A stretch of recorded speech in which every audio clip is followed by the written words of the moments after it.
આજે આપણે બનાવશું પનીર કુરકુરે 200 ગ્રામ પનીર લીધું છે એને હાથેર મદદથી નાના નાના ટુકડા કરી લઈશું આ રીતે બધા કરી નાખશું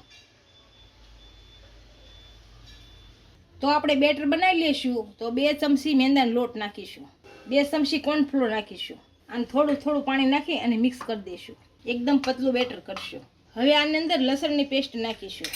હવે આપણે આની અંદર રેડ ચીલી સોસ નાખીશું કશ્મીરી લાલ મરચું નાખીશું તીખા પાવડર નાખીશું હવે આની અંદર સ્વાદ અનુસાર મીઠું નાખીશું થોડોક ચાટ મસાલો નાખીશું આને આપણે ભેળવી નાખીશું હવે આપણે પનીરના જે ટુકડા કરાય એ સૂકો લોટ લગાડી દઈશું હવે આપણે જે બેટર બનાવ્યું એની અંદર બુડાડી દઈએ હવે જે મકાઈના પૌવા છે એના કટકા આ રીતે કરી લીધા એ લગાડી દઈશું આપણે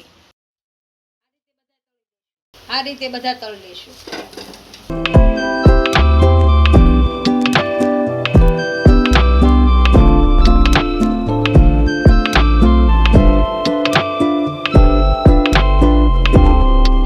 ફૂલ વિડીયો જોવા માટે મમ્મી રસોઈની વિઝિટ કરો